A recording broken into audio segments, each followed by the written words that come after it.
नमस्कार। Good morning. कैसे हो? सही हो?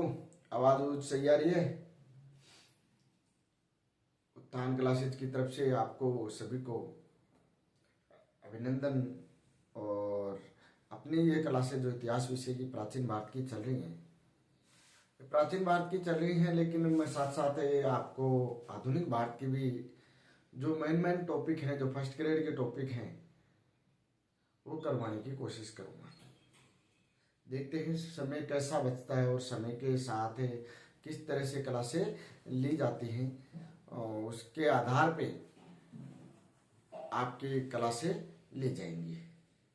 तो अपन ने दो प्राचीन भारत के इतिहास में, एक प्राचीन भारत के इतिहास की जानकारी के स्रोत, और दूसरा अपन ने पढ़ लिया सिंधु घाटी सभ्यता। दो टॉपिक पढ़ लिए हैं। तो आज अपन पढ़ेंगे वैदिक सभ्यता। ये वैसे प्राचीन भारत की सभ्यताओं से ही है, प्राचीन भारत की सभ्यताओं में ही है वैदिक सभ्यता। तो आज यदि ये पढ़ लेंगे तो अपना दो टॉपिक पूरा हो जाएंगे। दो टॉपिक क्या हो जाएंगे? पूरे हो जाएंगे।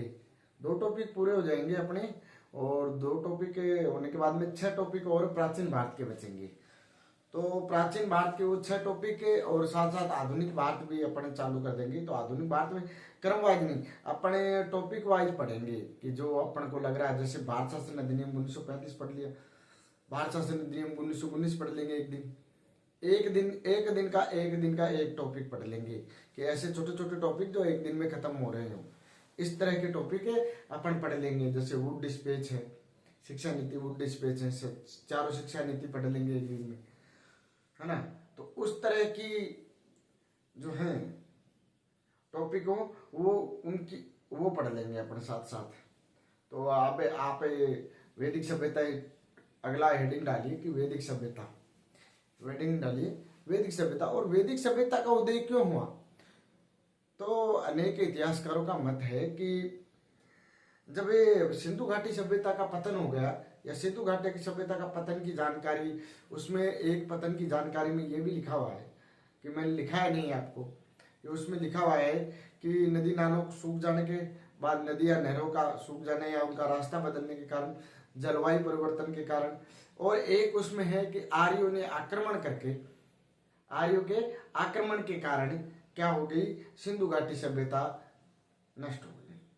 और सिंधु घाटी सभ्यता के बाद वैदिक सभ्यता का आगमन हो गया।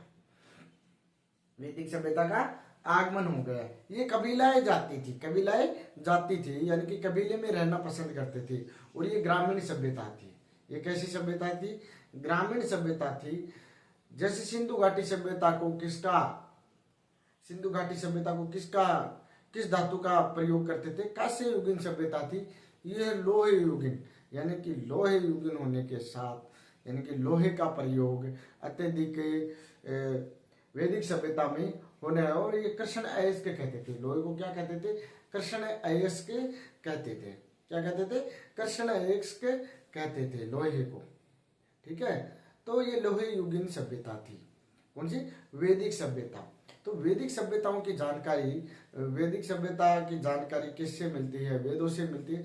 और वो अपन ने भारतीय प्राचीन इतिहास के स्रोत में लिख ली थी। लेकिन एक बार नाम तो जरूर लिख लेंगे उनका, और उनमें जो महत्वपूर्ण बातें होंगी वो भी देख लेंगे। लेकिन मैंने जब स्रोत पढ़ाए थे तभी कह दिया था कि अपन इतनी डिटेल से पढ़ेंगे ये सब चीजें क्या पढ़ेंगे? इतनी डिटेल से पढ़ेंगे कि जब वैदिक साहित्य या वैदिक सभ्यता पढ़ेंगे तब इनकी जरूरत पड़ेगी अपने को, और अपने वो नहीं पढ़ेंगे, क्योंकि अपन ने ये वहीं पर भारतीय इतिहास की जानकारी के स्रोत में पढ़ लिया था। ठीक है। अब अपने वैदिक साहित्य सभ्यता की शुरुआत करते हैं कि वैदिक साहित्य के उदय कैसे हुआ, यानी कि वैदिक सभ्यता का उदय कैसे हुआ। तो सिंधु सभ्यता के बाद, कौन सी? सिंधु सभ्यता के बाद जिस सभ्यता का उदय हुआ उसे वैदिक अथवा आर्य सभ्यता भी कहते हैं। वैदिक सभ्यता अथवा आर्य सभ्यता भी कहते हैं। किसके बाद? सिंधु सभ्यता के बाद। और अभी मैंने बताया कि सिंधु सभ्यता में जो उसके परिवर्तन हैं, कि सिंधु सभ्यता का पतन के कारण, या पतन किस किस कारण हुआ होगा, अनेक इतिहासकारों के अनेक मत हैं। जैसे किसी का बाढ़ के द्वारा है, किसी इतिहासकार का मत है द्रव्य परिवर्तन, किसी इतिहासकार का है नदी नालों या समुद्रों का मार्ग परिवर्तन, किसी का है आर्य द्वारा आक्रमण करके सिंधु सभ्यता का पतन कर देना, है ना। तो ये इतिहासकारों के मत के आधार पर, तो इसमें ये हो सकता है कि हो सकता है, अभी तक पूर्णतः नहीं पता है, ये हो सकता है कि आर्यों ने सिंधु वासियों पर आक्रमण किया और वहां पर वैदिक सभ्यता का निर्माण कर दिया। हो सकता है, इतिहास में इतिहासकार ने अवशेषों के आधार पर लिखा है, तो हो सकता है, न कि हुआ ही होगा, कन्फर्म नहीं है, हो सकता है। जानकारी के स्रोत इसके वेद हैं। जानकारी के स्रोत क्या है? जानकारी के स्रोत वेद हैं। और सबसे महत्वपूर्ण जानकारी का स्रोत है, सबसे महत्वपूर्ण जानकारी का जो स्रोत है वो वेदों में भी ऋग्वेद है। ऋग्वेद है जो सबसे प्राचीन है, सबसे प्राचीन वेद है। और जानकारी के स्रोत में भी सबसे महत्वपूर्ण वेद है क्या? ऋग्वेद। भारत की प्रथम ग्रामीण सभ्यता मानी गई है। भारत की प्रथम ग्रामीण सभ्यता मानी गई है और लोहे युगीन है। ये कौन सी युगीन है? लोहे युगीन सभ्यता है। लोहे युगीन सभ्यता इसको कह सकते हैं अपन। कौन सी सभ्यता कह सकते हैं?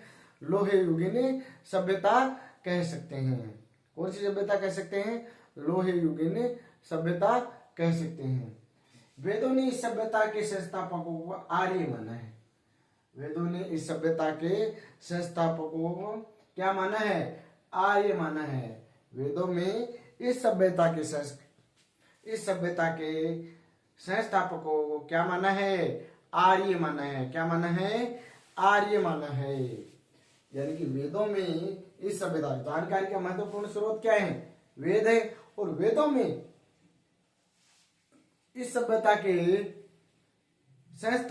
संस्थापकों को क्या माना है? आर्य माना है। तो आर्य क्या है? कौन है? फिर अपन को पता होना चाहिए कि आर्य कौन है। आर्य कौन है? फिर यह भी पता होना चाहिए कि आर्य कौन है।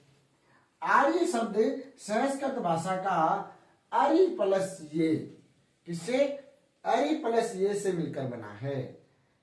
कौन सी भाषा से बना है? भाषाई शब्द है आर्य।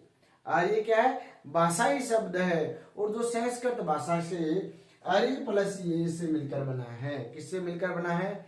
अरि प्लस ये से मिलकर बना है। कौन? आर्य शब्द। कौन सा शब्द? आर्य शब्द। किससे मिलकर बना है? संस्कृत भाषा के अरि प्लस ये से मिलकर बना है। अरि प्लस ये से मिलकर बना है। भाषा का सूचक शब्द है ये। भाषा सूचक शब्द है। कौन सा सूचक शब्द है? भाषा सूचक शब्द है। आर्य क्या है? भाषा सूचक शब्द है। प्रजाति सूचक नहीं है। प्रजाति का सूचक नहीं करता।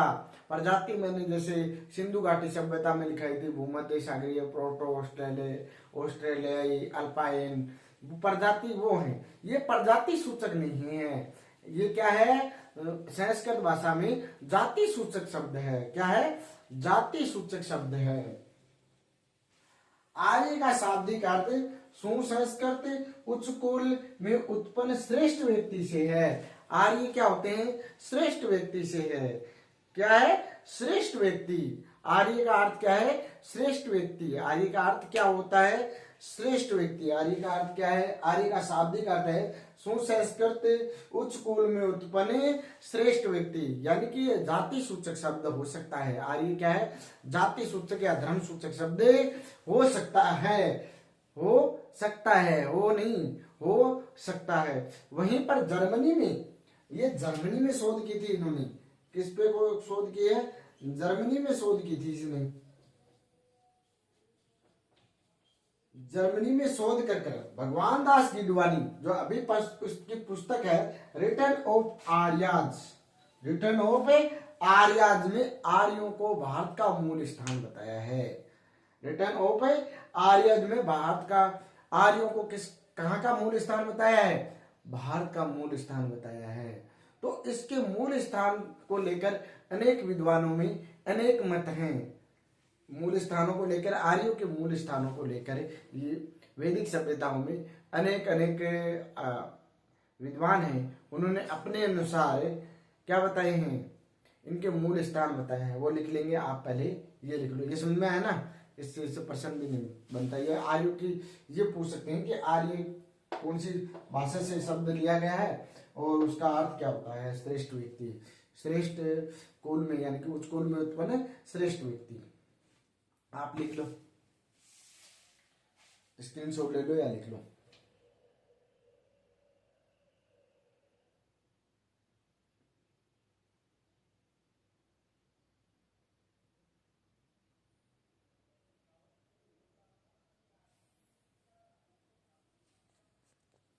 वैदिक सभ्यता में आर्यों के मूल स्थान को लेकर इतिहासकारों में खूब आपस में मतभेद है कि कोई कहता है कि उत्तरी ध्रुव से आता है, कोई कहता है कहाँ से आया है।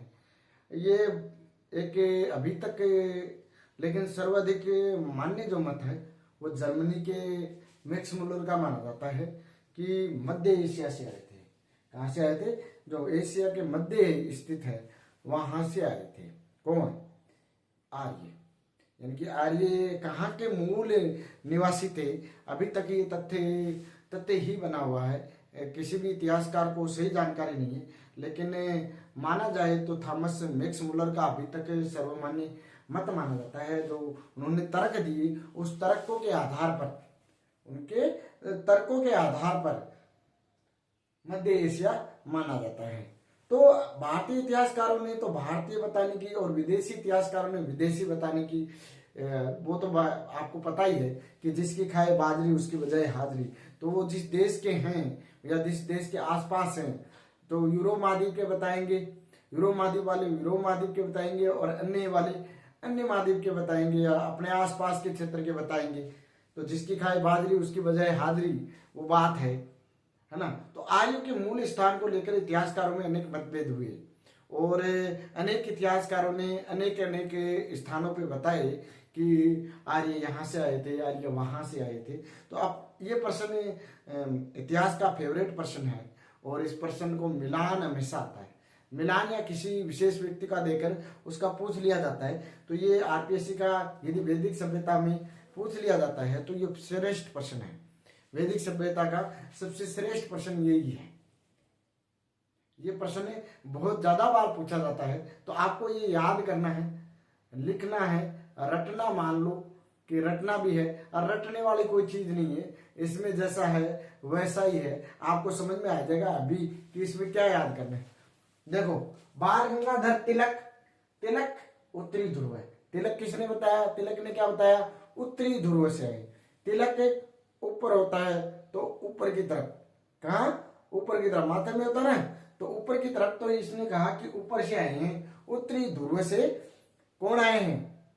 उत्तरी ध्रुव से कौन आए हैं? उत्तरी ध्रुव से आर्य आए हैं। कौन आए हैं? आर्य। कहां से आए हैं? उत्तरी ध्रुव से आए हैं। दयानंद सरस्वती ने कहा, भाई दयानंद सरस्वती है, उसने कहा कि ये तिब्बत से आए हैं। कहां से आए हैं? तिब्बत से आए हैं। कहां से आए? तिब्बत से आए। तो दयानंद सरस्वती बाबा जी, बाबा आदमी है। तो यदि बाबा आदमी है तो बाबा जी के कहो तिब्बत आयो है, पहाड़ी इलाकों में आयो है, उड़े भक्ति करो और भक्ति करता करता पतो चालो कि मान तो चालू है भारत में और सिंधु सभ्यता का लोग हैं, ऊपर आक्रमण करके उड़े नई सभ्यता बसानी है। तो दयानंद सरस्वती ने कहा कि ये लोग तिब्बत से आए हैं। कहां से आए हैं? तिब्बत से आए हैं। कहां से आए हैं? तिब्बत से आए हैं। बाल गंगाधर तिलक, तिलक यानी कि ऊपर से, उत्तरी ध्रुव से। दयानंद सरस्वती यानी कि तिब्बत से। कहां से आए? तिब्बत से। मैक्स मुलर सर्वाधिक मान्य जो मत है, सर्वाधिक मान्य मत है अभी तक का, वो है मैक्स मुलर का। जर्मनी के इतिहासकार मैक्स मुलर का माना जाता है। ये कहाँ के थे? जर्मनी। कहाँ के थे? जर्मनी के। और इनका है कि ये मध्य एशिया से आए थे। एशिया के मध्य से आए थे, ये मध्य एशिया से आए थे। कौन? आर्य। आर्य कहाँ से आए थे? थॉमस ये मैक्स मूलर जर्मनी के इतिहासकार मैक्स मूलर की माने तो मध्य एशिया से कौन आए थे? आर्य भारत या सिंधु घाटी सभ्यता का पतन के बाद आर्य भारत आए थे। गंगानाथ झा ने कहा कि ब्रह्म ऋषि प्रदेश से आए हैं, ब्रह्म ऋषि प्रदेश से आए हैं, यानी कि हिमालय के आसपास, हिमालय के आसपास के पर्वतों से। अविनाश चंद्र ने कहा कि सप्त सिंधु प्रदेश, सप्त सिंधु प्रदेश यानी कि सिंधु घाटी सभ्यता के ही लोग थे, ये उसके आसपास के ही लोग थे। और जैसे जैसे सिंधु घाटी सभ्यता का पतन होता गया, इन लोगों ने वहां पर जो बचे कच्चे ग्रामीण लोग थे, वहां नहरी शहरी सभ्यता थी भाई, मात्र सत्तात्मक थी, तो कैसी सभ्यता थी? शहरी सभ्यता थी, है ना, नगरीकरण हुआ था, तो ये शहरी सभ्यता थी। तो उन्होंने कहा जो ग्रामीण लोग थे उन्होंने ही यहाँ पर शासन करना प्रारंभ कर दिया। तो ये कैसी सभ्यता हुई? सप्त सिंधु प्रदेश, यानी कि सप्त सिंधु प्रदेश से आए थे। राजबली पांडे ने कहा कि ये मध्य प्रदेश से आए थे, एमपी से, मध्य प्रदेश से आए थे। गाइल्स ने कहा कि हंगरी, कहां से? हंगरी या केन्यूब घाटी से आए थे, हंगरी या केन्यूब घाटी से आए थे। और पेंका या हाथ ने कहा ये जर्मनी से आए थे। कहां से आए थे? जर्मनी से आए थे। तो वैदिक सभ्यता में यह प्रश्न सबसे महत्वपूर्ण प्रश्न है कि आर्यों के मूल स्थान को लेकर खूब बहस है। और आरपीएससी और अन्य जो अधीनस्थ बोर्ड की परीक्षाएं होती है या केंद्र की भी वो परीक्षाएं होती है, उनमें ये महत्वपूर्ण प्रश्न है। कभी दयानंद सरस्वती का पूछ लिया जाता है, कभी तिलक का, और कभी मैक्स मुलर का, या कभी इन चार का दे देते हैं और मिलान कर लेते हैं। तो ये प्रश्न आपको याद करना, रटना है, रटना नहीं है। ये तीन तो पक्के आएंगे उसमें, ये तीन तो आपको याद हो जाएंगे कि तिलक माथे पे यानी कि उत्तर में उत्तरी ध्रुव है, दयानंद सरस्वती बाबा आदमी है तो तिब्बत से यानी कि पहाड़ी इलाके, बर्फीली इलाके से यानी कि तिब्बत से। मैक्स मुलर जर्मनी मध्य एशिया सर्वाधिक मान्य मत है। तो ये ध्यान रखना है कि जर्मनी से, मैक्स मुलर यानी कहा मध्य एशिया से।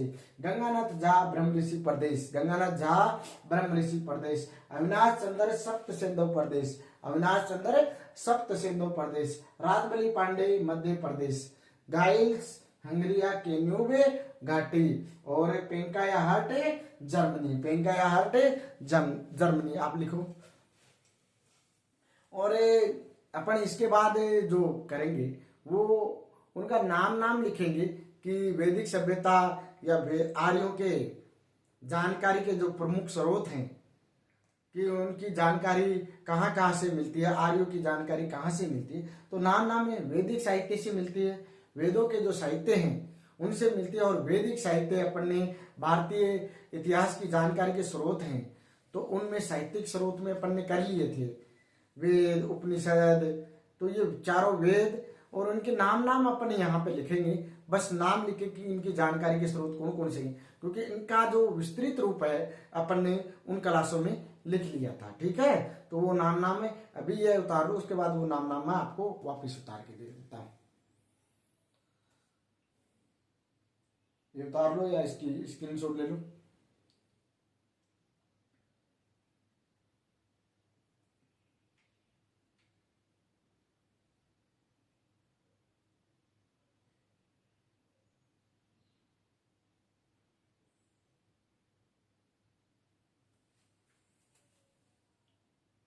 उतार लिया? चलो ठीक। मैंने पहले भी कहा है कि वेदों की जानकारी, आर्यों की जानकारी के महत्वपूर्ण स्रोत जो हैं वो हैं वैदिक साहित्य। वो क्या है? वैदिक साहित्य। और वैदिक साहित्य के बारे में अपन ने जो भारतीय जानकारी इतिहास के स्रोत हैं उसमें विस्तृत रूप से ये सभी पढ़ लिए थे। आप आगे जानोगे कि ये होते वैदिक साहित्य क्या है और इनके बारे में अपन ने पढ़ा है कि नहीं पढ़ा है। यदि आपने पीछे कक्षाएं नहीं देखी है तो देखिए, उनमें साहित्यिक स्रोतों में ये सभी चीजें मैंने पढ़ा दी हैं, ये सभी चीजें मैंने पढ़ा दी हैं। तो आप ये देखिए, वैदिक साहित्य यानी कि आर्यों की जानकारी का महत्वपूर्ण स्रोत वैदिक साहित्य है। आर्यों की जानकारी के महत्वपूर्ण स्रोत वैदिक साहित्य हैं। वैदिक साहित्य में पहला है वेद। पहले क्या है? वेद। वेद कौन कौन से? वेद कितने प्रकार के हैं? 4 प्रकार के हैं, ऋग्वेद, यजुर्वेद, सोमवेद और अथर्ववेद। इन चारों वेदों के उपवेद भी मैंने लिखा दिए हैं और ब्राह्मण है, ब्राह्मण ग्रंथ भी मैंने लिखा दिए हैं, इनके उपवेद भी मैंने लिखा दिए हैं और ब्राह्मण ग्रंथ भी मैंने लिखा दिए हैं। पहले कक्षा आप देखोगे तो आपको पता चल जाएगा कि इसके उपवेद कौन से हैं और इसके ब्राह्मण ग्रंथ कौन से हैं, क्योंकि मैंने पहले लिखा दिए हैं कि वैदिक साहित्य की यानी कि आर्यों की जानकारी का प्रमुख स्रोत है वेद। वेद में ऋग्वेद, यजुर्वेद, सोमवेद और अथर्ववेद और इनके उपवेद और ब्राह्मण ग्रंथ ये भी मैंने लिखा दिए हैं। आपको वो क्लास देखनी है और याद करनी है। उसके बाद है श्रुति साहित्य, ये नहीं लिखा है। श्रुति साहित्य मतलब एक पीढ़ी से सुनकर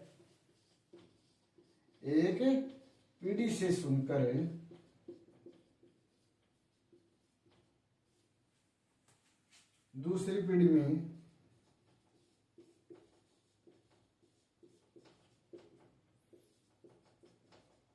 ज्ञान को पहुंचाना श्रुति साहित्य है।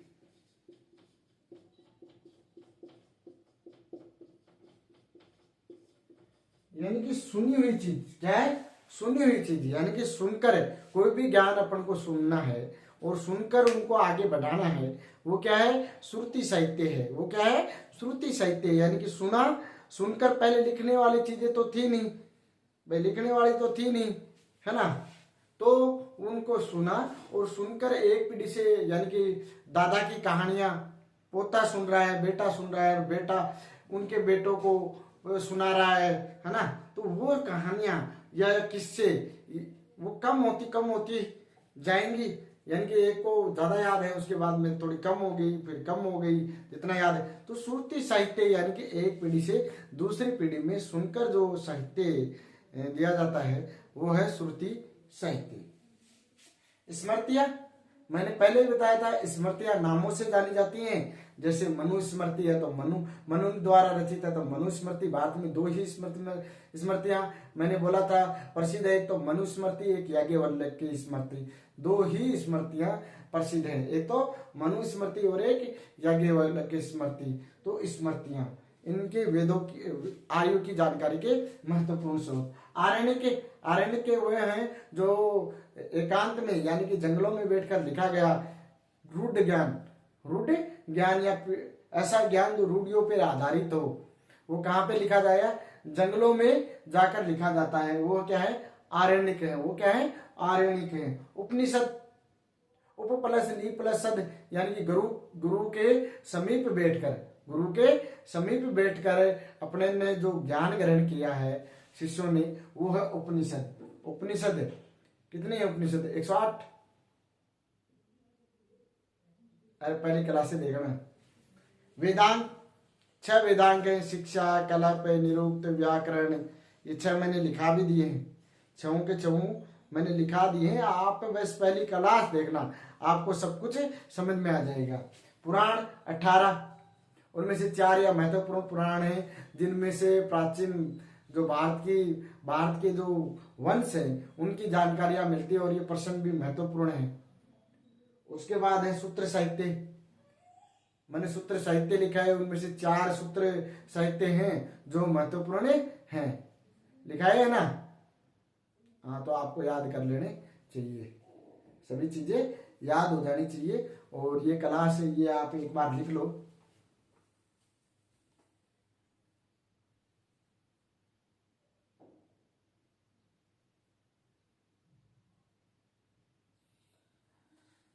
ये क्लास तो मैंने बेसिक आर्यों की बेसिक जानकारी के लिए बनाई है, तो उसमें ये मैंने लिखवा दिया कि पहले भी लिखा चुका हूं, तो इसमें मैंने लिखवा दिया। ये बेसिक जानकारी के लिए क्लास बनाई है कि आर्यों का उदय कहाँ से हुआ और आर्यों के मूल स्थान के लेकर प्रश्न पूछ लिया जाता है, इसलिए मैंने ये जानकारी बना दी। तो अब अपन पढ़ेंगे ऋग्वैदिक कालीन और उत्तर वैदिक कालीन आर्यों की सामाजिक, आर्थिक, राजनीतिक और प्रशासनिक व्यवस्था कैसी रही होगी, ये अपने अगली क्लास में पढ़ेंगे। तब आर्यों के बारे में अपने और जानेंगे कि आर्य कैसा खान पान था, उनका कैसा रहन सहन था, क्या वो कार्य करते थे, क्योंकि ग्रामीण सभ्यता थी तो कृषि और पशुपालन महत्वपूर्ण थी। पितृसत्तात्मक सभ्यता हो, ग्रामीण है तो पितृसत्तात्मक सभ्यता होगी। तो ये इन सब की जानकारी अपने अगली क्लास में लेंगे। तो आप हंसते रहिए, मुस्कुराते रहिए और अपनी संस्थान उत्थान क्लासेज को ऐसे ही प्यार करते रहिए। यदि आपको कुछ क्लास में कमी लगती है तो कमेंट द्वारा आप लिख सकते हो, और यदि आपको अच्छी लगती है तो अपने दोस्तों के साथ शेयर कीजिए, लाइक करिए, सब्सक्राइब करिए और कमेंट कर कर हमारा हौसला अफजाई करिए। इसी के साथ धन्यवाद। राम राम सा।